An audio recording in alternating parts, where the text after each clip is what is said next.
Greetings, my Legionnaires! Jimmy here with another critical intelligence, or news update as it were, featuring BlizzCon 2017. Now, if you're unfamiliar with what these are, it's basically just me telling you the news, the information from an event or game announcement, and maybe giving you a few of my thoughts along the way.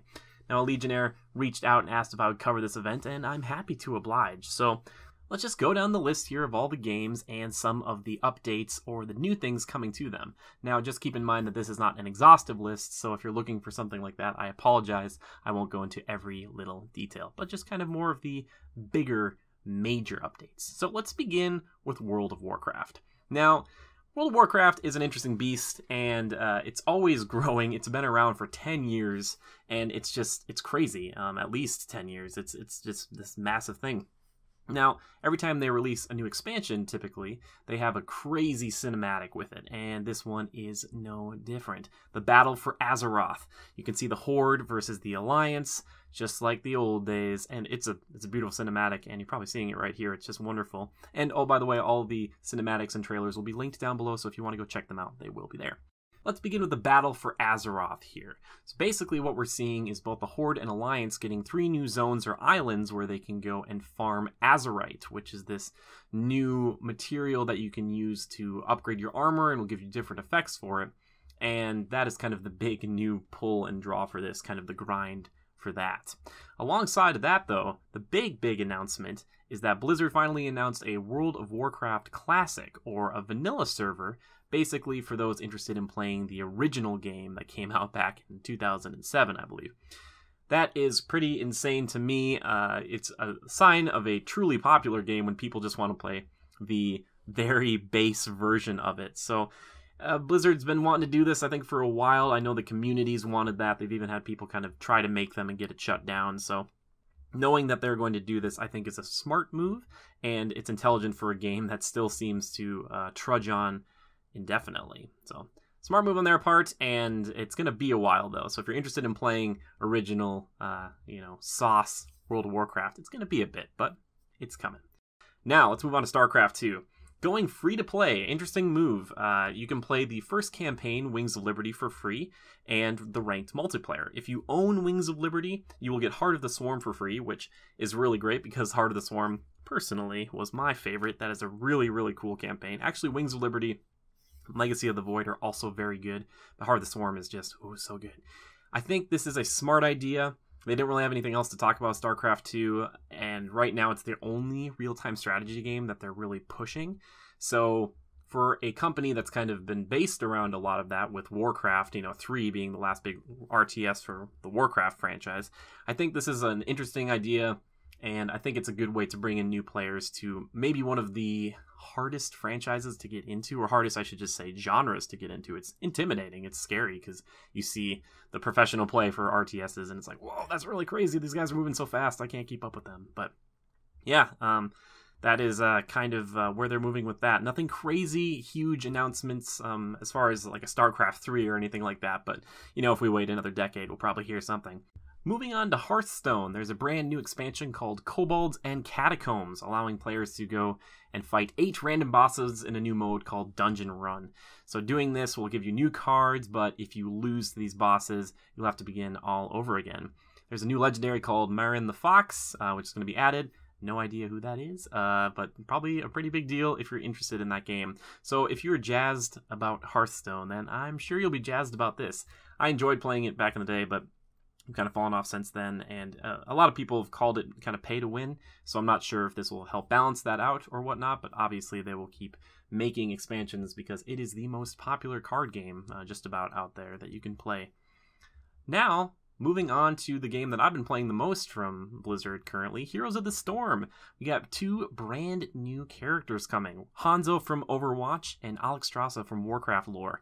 So Hanzo is going to function as a ranged assassin and carry over all his abilities that you get from Overwatch. So you have his Sonic Arrow, which kind of illuminates targets. He's got a scatter shot that he can use. You can kind of flip and jump around kind of to traverse the area, and you kind of pull back your bow and do a little bit more damage. His ultimate ability returns, where he fires 2 dragons that kind of run down the lane and do a lot of damage. But he also has a global arrow ult that does more damage and stuns much more for a longer duration the further it travels. So kind of an interesting ranged assassin that has the ability to initiate a team fight, which is kind of cool. Alexstrasza is a ranged healer, on the other hand, who can kind of transform into a dragon, if you're familiar with League of Legends, kind of like a Shyvana type of character, but much more into healing and damage, so trying to make a more viable, interesting support, and you'll kind of see that with the newest Overwatch character as well, kind of, you know, making support something that more attractive to people, as it were. So she's got the potential to be very interesting, and she can do much more healing and be much more deadly when transforming into a dragon, as you would assume a dragon would be. But yeah, kind of shaking it up a little bit in Heroes of the Storm, but just 2 new characters. I think it's good. I'm interested to see them, but I'm still just learning Kel'Thuzad, as it were. Now, finally, we get to move over to Overwatch, a game that I've dumped many hours into. They announced a brand new map and a brand new hero. The first thing I want to talk about is the hybrid map here, Blizzard World. So a theme park dedicated to all of Blizzard's franchises. It seems like a pretty cool idea, and kind of watching the trailer, I couldn't help but smirk at some of the nods to the games and the puns here and there. It was just like, oh, it seems pretty good. If not, just a little self-indulgent, and kind of starts to beg the question, I guess, that Overwatch exists in a world where Blizzard also exists. I don't know, maybe I shouldn't think about it too much, but it's just something. Or is this Blizzard putting their feelers out for a legitimate theme park? Probably not, but still, that would be pretty cool. But yeah, it looks pretty interesting. So if you're a big fan of Overwatch or just Blizzard in general, and just kind of seeing all their, you know, their lores, you know, Starcraft, Warcraft, and Diablo and stuff come together in this brand new game, you know, of Overwatch, it's pretty interesting.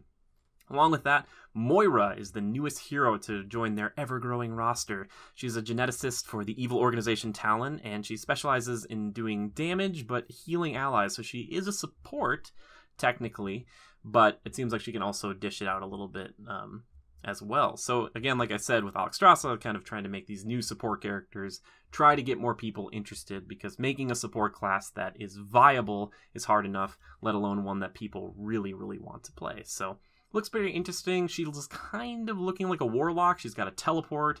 She has a drain life ability. She has like a healing spray. And then she has this kind of bouncing orb of death. And an ultimate that's reminiscent of a Samus with a smash orb, or Kamehameha if you're into Dragon Ball Z, that can harm enemies but also heal allies. Kind of like this super beam, shoots down the lane, tries to crush everybody. Seems pretty interesting, and you know, I'm all for like the aggressive support. I like that whole thing, because sometimes being support is a very thankless job. Like, a lot of people just kind of like, why aren't you healing me? Why did you die? You're so stupid and dumb. But this one looks like you could be a lot of fun. I guess the question is going to be, how many people are going to play this character and actually play her with healing in mind, as opposed to just being like, I'll just be support, but I'm also just going to do damage the whole time. So we'll see how that goes. She also has the ability, like we talked about the Orb of Death, she can kind of throw up another orb that heals allies kind of in an area. So kind of choosing in between if you want to do damage or heal, kind of the light and the dark together. So yeah, pretty interesting class, and I've always kind of wanted them to make a warlock character kind of like this. They were kind of there with Sombra a little bit, but wasn't to this extent. So yeah, seems pretty interesting to me. And I think they really, you know, like I said before, to do this to encourage playing support, which is great. Finally, I want to talk about one other thing that they released along with Overwatch is, you know, the announcement of the new map and the hero. And that is a short animated film about Reinhardt. Reinhardt, the stalwart champion, who you can kind of, you know, fall behind, and he's got his shield and all that, and kind of talking about him in his younger days. And if you haven't watched this one, please pause this, go watch that, and come back. But it is excellent, and all the Overwatch cinematics are excellent. If you're not even into Overwatch or video games or anything, this is something worth checking out, guys. Like, seriously, these animated shorts are Pixar level, Disney Animation Studio level, or better. Like, they are incredibly good. I highly recommend you checking it out. Watch them all back to back. It's probably like a super movie now. Like, you could probably watch like an hour and 30 minutes worth of this stuff, but it is very, very good.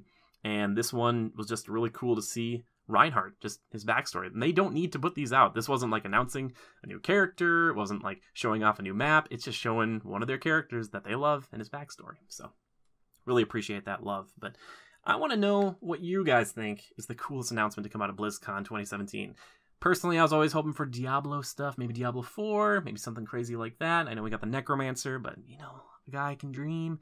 And I know a lot of people are still waiting for Warcraft 3 or something like that. But I want to know what you guys think about it down in the comments below. And if you ever want to see something like this again, like I said at the top of the video, I did this because somebody asked for it. So if you guys want to see me cover an event like this, even if I can't go there in person, hopefully one day I can.